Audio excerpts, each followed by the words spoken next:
प्रधानमंत्री नरेंद्र मोदी और नेपाल के प्रधानमंत्री शेर बहादुर देउबा, जो कि इस वक्त माया देवी मंदिर में पूजा अर्चना कर रहे हैं। माया देवी मंदिर नेपाल के लुम्बिनी में मौजूद है और ये वही मंदिर है जहां कहा जाता है कि भगवान बुद्ध का जन्म हुआ था। और यहाँ एक पवित्र कुंड है, जैसा कि आपने देखा भी, पवित्र बगीचा, जिसके जरिए प्रधानमंत्री यहाँ तक पहुंचे।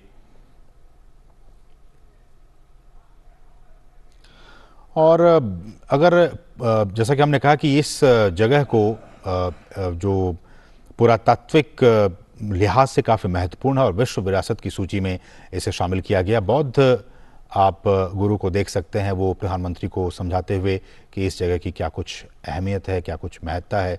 प्रधानमंत्री इस दौरान वहाँ पे मौजूद और तमाम चीज़ों को मद्देनज़र रखते हुए ये प्रधानमंत्री की यात्रा काफ़ी महत्वपूर्ण, जिस बात का मैं जिक्र कर रहा था, ये वही पवित्र कुंड है। आप देख सकते हैं इस पवित्र कुंड को, प्रधानमंत्री वहाँ पहुँचने वाले हैं। और ये पवित्र बगीचा, जिसके ज़रिए प्रधानमंत्री देखा आपने इस मंदिर के अंदर पहुँचे, बहुत ही महत्वपूर्ण ये रखता है बौद्ध धर्मावलंबियों के बीच। ये जगह माया देवी मंदिर बहुत ही ख़ास जगह है। यहाँ पे तमाम जो बौद्ध धर्मावलंबी है वो यहाँ पे अपने जीवन काल में उनकी कोशिश रहती है कि वो ज़रूर एक बार जाएं और इस पवित्र स्थल के दर्शन करके, वहाँ इस पवित्र कुंड के दर्शन करके एक बार ज़रूर वो अपने घर वापस आएँ। तो आप इस लिहाज से देख सकते हैं कि प्रधानमंत्री, आप इन तस्वीरों में लाइव देख सकते हैं कि वहाँ पहुँचे हुए हैं और इस पवित्र कुंड के दर्शन करने के लिए वो सीधे वहाँ की तरफ रुख कर रहे हैं। ये एक पवित्र कुंड है और अगर ये कहा जाए तो 2013 की बात है, नवंबर 2013 की बात है। एक खुदाई पुरातत्वविदों की एक टीम आई थी और इस टीम ने इस मंदिर के नीचे खुदाई करके 550 ईसा पूर्व से पहले के एक प्राचीन वृक्ष मंदिर के अवशेषों की खोज की थी। जी हाँ, ये बहुत ही महत्वपूर्ण जानकारी हम आपको दे रहे हैं कि 2013 में एक अंतर्राष्ट्रीय टीम आई थी पुरातत्वविदों की, आर्कियोलॉजिस्ट की, जिन्होंने इस मंदिर के नीचे खुदाई की और उस खुदाई के बाद उन्हें 550 ईसा पूर्व से पहले के एक प्राचीन वृक्ष मंदिर के अवशेषों की उन्होंने खोज की। शोधकर्ताओं ने ये ऐसा अनुमान लगाया कि यह स्थल बौद्ध संरचनाओं का सबसे पहला प्रमाण है, सबसे ऑथेंटिक प्रमाण है और ऐसा माना गया कि गौतम बुद्ध के जीवन का ये सबसे पहला पुरातात्विक साक्ष्य है। गौतम बुद्ध के, भगवान बुद्ध के जीवन के सबसे पहला पुरातात्विक साक्ष्य 2013 में 550 ईसा पूर्व के पहले के एक प्राचीन वृक्ष मंदिर के अवशेष के जरिए इस बात का पता चला। तो आप समझ सकते हैं कि ये जगह जहाँ के प्रधानमंत्री इस वक्त हैं वो कितना महत्वपूर्ण है। गौतम बुद्ध के जीवन के पहला पुरातात्विक साक्ष्य इसी जगह से मिला। ये बहुत ही महत्वपूर्ण जानकारी हम आपको दे रहे हैं और इस तरह से ये तीर्थस्थल दुनिया का सबसे पहला बौद्ध तीर्थस्थल है। लुम्बिनी का ये तीर्थस्थल दुनिया का सबसे पहला बौद्ध तीर्थस्थल है। ये भी बहुत महत्वपूर्ण तथ्य है और ऐसा जानकारी है कि ऐसी जानकारी है कि माया देवी का जो ये मंदिर है उसमें सबसे पहले 1896 में जनरल खड़ग शमशेर और डॉक्टर एंटनी फुहेर ने इस स्थान की खोज की थी। 1896 में इस माया देवी मंदिर की सबसे पहले उन्होंने, जनरल खड़ग शमशेर और डॉक्टर एंटनी फुहेर ने इसकी खोज की और केशर शमशेर ने 1939 में, कहा जाता है कि माया देवी मंदिर को उन्होंने एक बार फिर से बनाया। हालांकि आप जब इस मंदिर को आज देख पा रहे हैं इन सीधी तस्वीरों के जरिए, डीडी न्यूज़ के जरिए, हम आपको बता दें कि आज जो माया देवी का मंदिर हम देख पाते हैं या जो धर्मावलंबी वहाँ जाते हैं, जो तीर्थयात्री वहाँ जाते हैं, वो साल 2003 में तैयार किया गया था और इसे लुम्बिनी डेवलपमेंट ट्रस्ट ने तैयार किया था। तो इस तरह से इसका एक बहुत ही ऐतिहासिक महत्व की ये जगह है और यहाँ पे आप देख सकते हैं तस्वीरों में तमाम पत्रकारों को पोज और फोटो खिंचवाते हुए प्रधानमंत्री नरेंद्र मोदी और नेपाल के प्रधानमंत्री शेर बहादुर देउबा। एक बार फिर से लाइव तस्वीरें डीडी न्यूज़ के जरिए। भारत और नेपाल के संबंधों के लिहाज से आज का दिन एक बार फिर से बहुत ही खास। प्रधानमंत्री नरेंद्र मोदी नेपाल के लुम्बिनी में और भारत और नेपाल के संबंधों के लिहाज से बहुत ही महत्वपूर्ण आज का ये दिन। और जैसा कि हम आज सुबह से चर्चा कर रहे हैं कि नेपाल भारत का एक बहुत ही महत्वपूर्ण पड़ोसी देश है और सदियों से, जी हाँ, सदियों से चले आ रहे भौगोलिक एस्पेक्ट की बात की जाए, ऐतिहासिक एस्पेक्ट की बात की जाए, सांस्कृतिक और आर्थिक संबंधों की बात की जाए, हमारी जो नीति रही है विदेश नीति, उसमें नेपाल का एक बहुत ही महत्वपूर्ण स्थान है, वो एक विशेष महत्व रखता है। और जब हम धार्मिक संबंधों की बात करते हैं तो भारत और नेपाल हिंदू धर्म के साथ साथ बौद्ध धर्म के संबंध में भी एक समान संबंध को साझा करते हैं, इस रिलेशनशिप को शेयर करते हैं, हिंदू धर्म को भी और बौद्ध धर्म को भी। दरअसल जैसा कि हम बता रहे हैं कि इनका जन्म, बुद्ध का जन्म स्थान लुम्बिनी नेपाल में है और उनका निर्वाण स्थान जो है वो कुशीनगर, जो कि भारत के उत्तर प्रदेश में है, वहाँ स्थित है।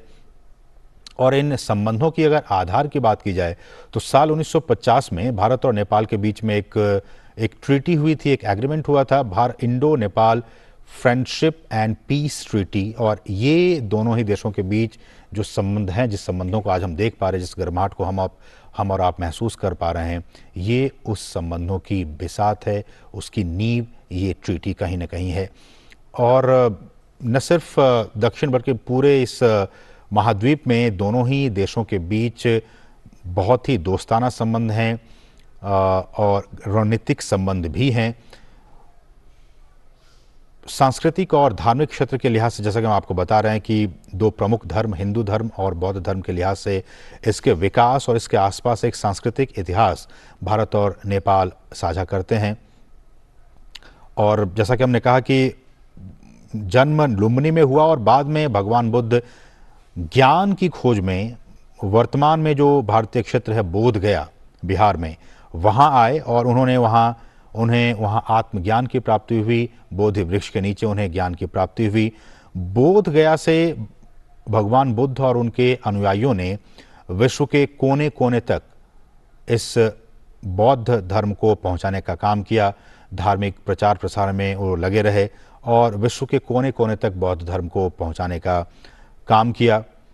और जैसा कि हमने कहा कि भारत और नेपाल दोनों ही देशों में इन दोनों ही धर्म को मानने वाले लोग हैं और बौद्ध सर्किट पे लगातार सरकार काम कर रही है कि बौद्ध सर्किट से बुद्ध के तमाम उन स्थलों से जहाँ जहाँ वो गए, उन तमाम जगहों को, उन स्थलों को एक साथ जोड़ने की कोशिश की जा रही है बौद्ध सर्किट के जरिए, ताकि जो पर्यटक हैं, जो तीर्थयात्री हैं, जो धर्मावलंबी हैं, वो एक साथ इन तमाम जगहों की यात्रा कर सकें बौद्ध सर्किट के जरिए।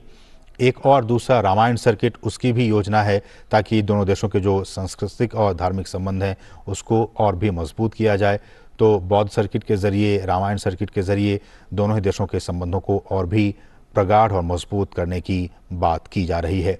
हम लगातार इन तस्वीरों को आपको दिखा रहे हैं और समझाने की कोशिश कर रहे हैं कि किस तरह से भारत और नेपाल के जो बौद्धिक, सांस्कृतिक, ऐतिहासिक और संबंध हैं, इस तरह के सामाजिक संबंध हैं, वो कितने प्रगाढ़ और कितने मजबूत हैं। एक बार फिर से ये तस्वीरें आप माया देवी मंदिर के प्रांगण से आप देख पा रहे हैं। लुम्बिनी में ये मंदिर स्थित है, नेपाल के लुम्बिनी में।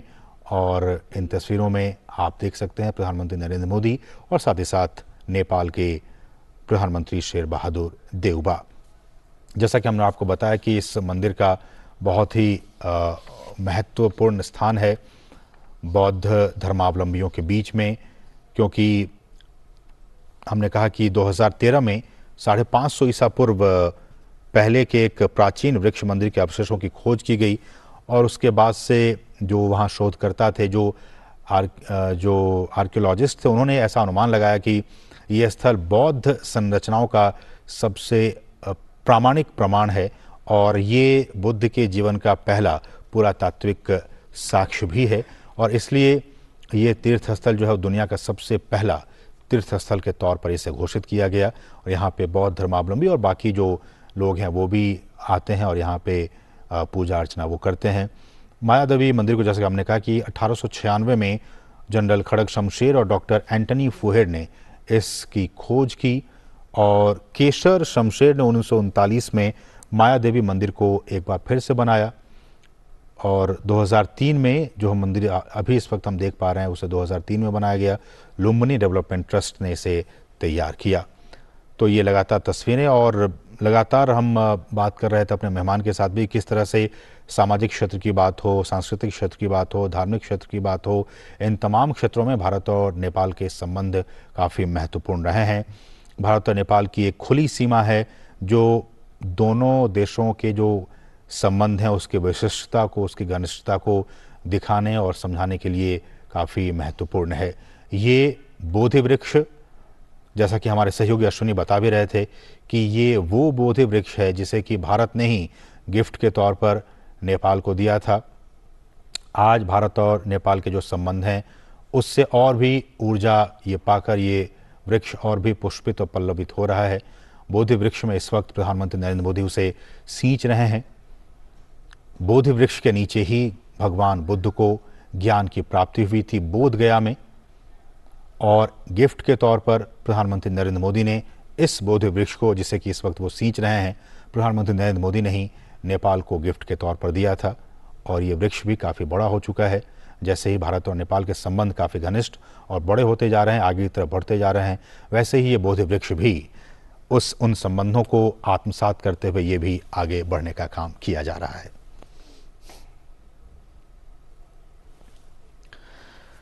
सामाजिक क्षेत्र की बात हम कह रहे थे, जैसा कि हमने कहा कि भारत और नेपाल की खुली सीमा है और दोनों देशों के संबंधों की एक विशिष्टता है कि किस तरह से एक देश के लोग दूसरे देशों में, खासकर नेपाल में जा सकते हैं, नेपाल के लोग हिंदुस्तान में आ सकते हैं, आवागमन में काफ़ी सुगमता रहती है, लोग यहाँ पे आते जाते हैं, पारिवारिक संबंध हैं, शादी विवाह के संबंध यहाँ पे रहते हैं, और ये एक तरह से काफ़ी महत्वपूर्ण इस लिहाज से भी।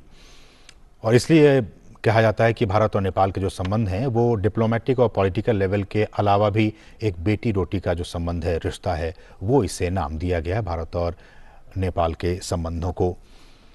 और आज शाम में प्रधानमंत्री नरेंद्र मोदी जब लुम्बिनी से वापस आएंगे तो कुशीनगर भी जाएंगे।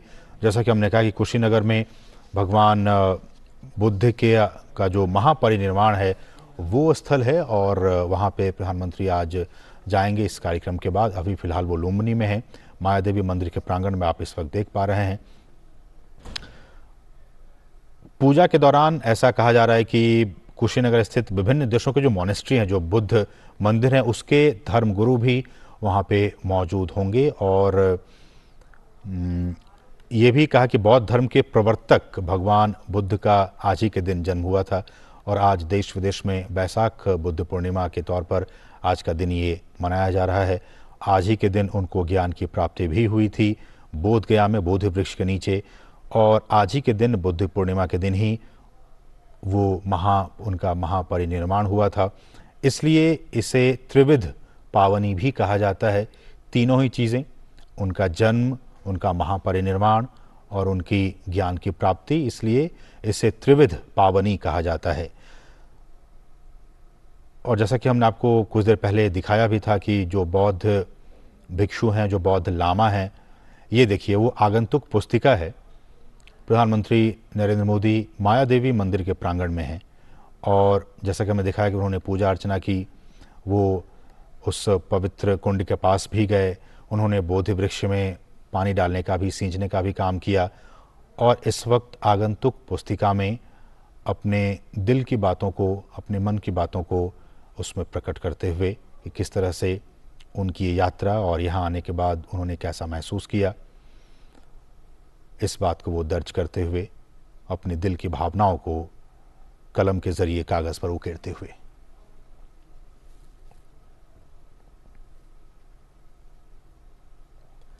और जैसे कि हम कह रहे हैं कि कुशीनगर में भी आज बहुत ही महत्वपूर्ण कार्यक्रम है। वहाँ के जो बौद्ध भिक्षु और बौद्ध लामा है वो भी काफ़ी बेसब्री से इंतज़ार कर रहे हैं कि प्रधानमंत्री कब आएंगे और वो वहाँ पे पूजा अर्चना करेंगे।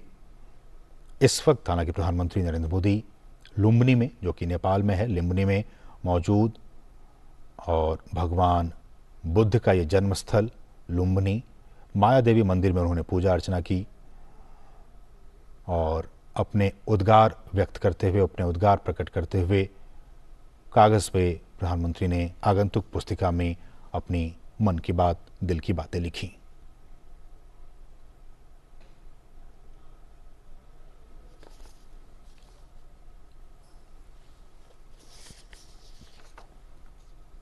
न सिर्फ सामाजिक और धार्मिक बल्कि आर्थिक क्षेत्र में भी भारत और नेपाल के संबंध काफ़ी महत्वपूर्ण हैं। चाहे वे रक्षा की बात हो, अवसंरचना विकास क्षेत्र की बात हो, संचार की बात हो, इन तमाम क्षेत्रों में भारत और नेपाल के संबंध काफ़ी महत्वपूर्ण रहे हैं। भारत और नेपाल एक सबसे बड़ा व्यापारिक भागीदार भी है और विदेशी निवेश वहाँ काफ़ी मात्रा में भारत की तरफ से किया जा रहा है। सर झुकाकर प्रणाम और नमन करते हुए इस मंदिर को एक बार फिर से प्रधानमंत्री नरेंद्र मोदी और उनके बिल्कुल साथ साथ नेपाल के प्रधानमंत्री शेर बहादुर देउबा और उनकी धर्मपत्नी भी मौजूद इस यात्रा के दौरान।